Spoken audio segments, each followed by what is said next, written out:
Good morning, students. Today we will study the gross anatomy of the testes. The testes, these are the male gonads homologous with the ovaries in the females. They are suspended in the scrotum by the spermatic cord. They are lies outside the body because they need lower temperature than the body in order to produce the spermatozoa.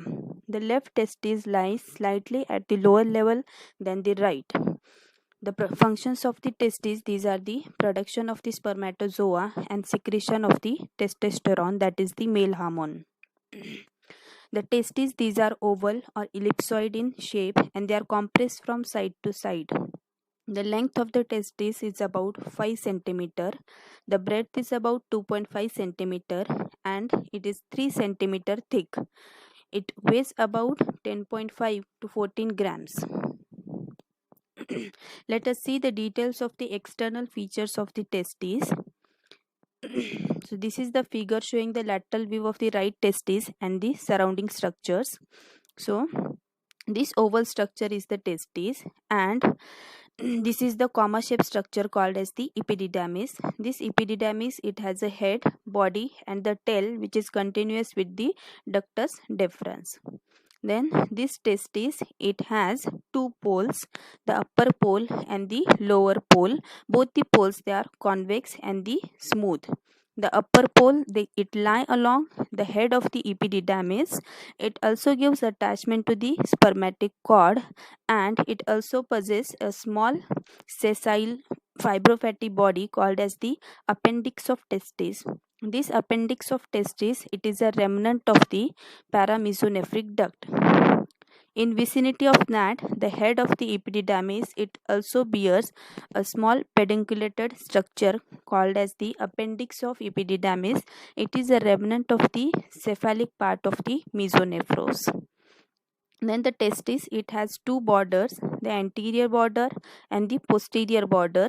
This anterior border, it is convex and it is smooth. It is fully covered by the tunica vaginalis, whereas the posterior border, it is straight. It is not covered by the tunica vaginalis and it is present in relation with the body and the tail of the epididymis just on its lateral aspect.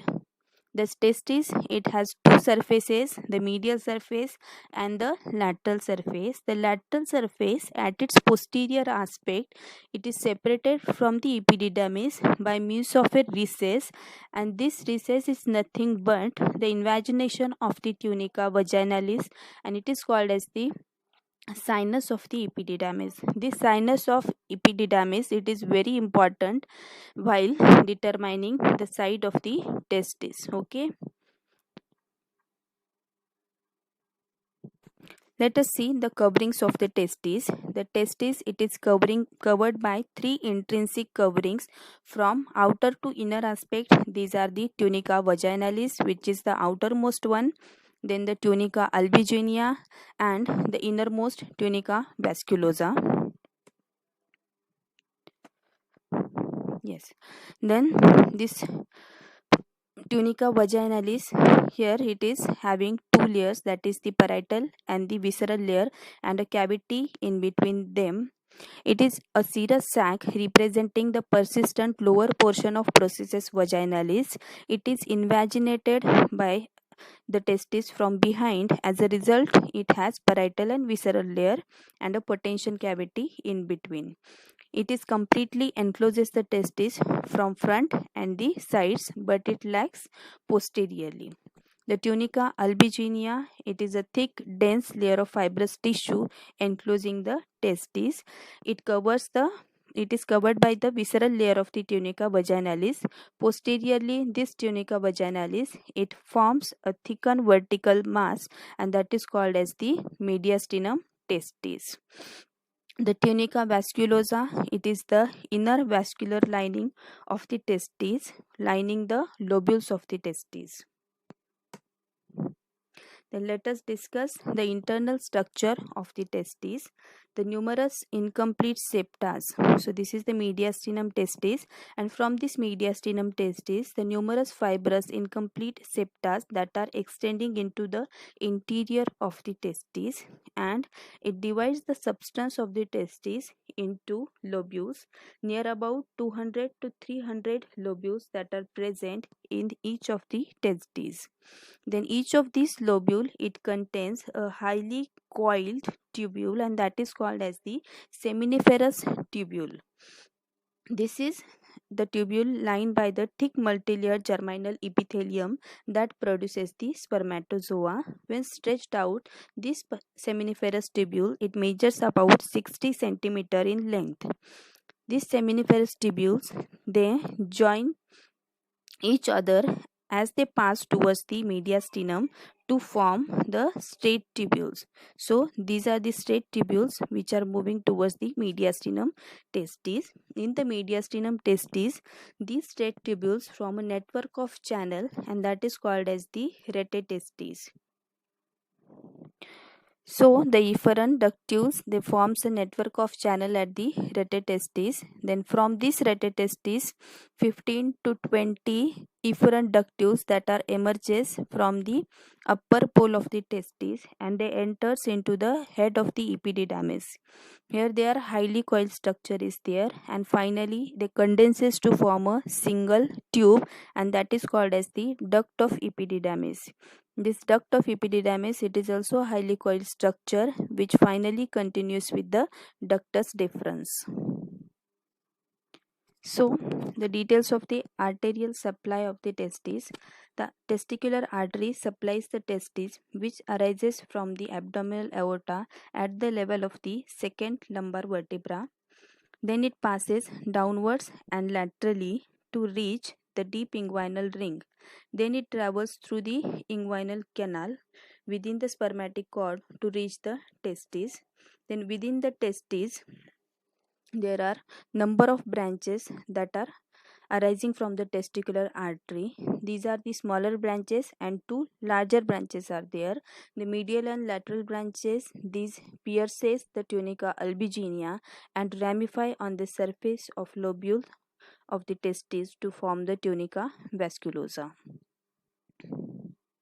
The venous drainage of testes. The veins emerging from the testes form a plexus of veins called as the pampiniform plexus. This pampiniform plexus drains the venous blood from the testes. This plexus ascends up at the superficial inguinal ring, and here it condenses to form the four veins, which passes through the inguinal canal within the spermatic cord. At the level of the deep inguinal ring, it condenses to form two testicular veins. These veins, they accompanies the testicular artery, and finally they forms a single testicular vein. The left testicular vein, it drains into the left renal vein at an right angle, and then the left renal vein, it is drained into the inferior vena cava, whereas the right testicular vein, it directly drain into the inferior vena cava at an oblique angle. The lymphatic drainage of testes. The lymph vessel from the testes ascends along the testicular vessels in the spermatic cord and drains into the pre-aortic and para-aortic group of lymph nodes at the level of the second lumbar vertebra. Coming to the nerve supply of the testes, the nerve supply of testes, it is derived from the sympathetic nerves from the T10 segment of the spinal cord, which passes through the renal and the aortic plexuses. Coming to the clinical anatomy of testes, here the monarchism, it is the condition in which there is unilateral absence of testes is there. Then anarchism is a condition in which there is bilateral absence of testes is there. Cryptorchidism, in this condition, the testis during its descent, though it travels through the normal path but fails to reach the base of the scrotum. So they may present within the abdomen, they may present at the deep inguinal ring, within the inguinal canal, at the superficial inguinal ring, or high up within the scrotum. The ectopic testis, in this condition, the testes travel down along the abnormal path and are situated at an unusual location. Might be present at the superficial fascia of lower part of anterior abdominal wall. It may be present in the front of the pubis, in the perineum, and in the thigh. Then the next condition is the varicocele. It is the clinical condition in which the pampiniform plexus become dilated, tortuous, and elongated. It commonly affects the adolescent and the young adults, mostly occur on the left side. The hydrocele, it is nothing but the accumulation of the fluid in the processus vaginalis. The fluid can be removed by inserting a file trocar and the cannula through the scrotal skin. Hermaphroditism, it is also called as the intersex. The person shows some characters of a male and some characters of a female. The next condition is the torsion of the testes. The torsion of the testes, it shows rotation around the spermatic cord within the scrotal sac. It is a very painful condition. It commonly affects the young peoples and the childrens. Lastly, the tumors. The two types of tumors can be detected in the testicles, that is the seminoma and the teratoma. The carcinogenic cells spreads via the lymph vessel to lumbar lymph nodes to produce secondaries in the abdomen. So this is about the clinical anatomy. Now we will see the demonstration of the testes. So this is the specimen of the testes. Okay, this is a male gonad homologous with the ovary in case of the females. Okay, this oval structure that is seen is the testes.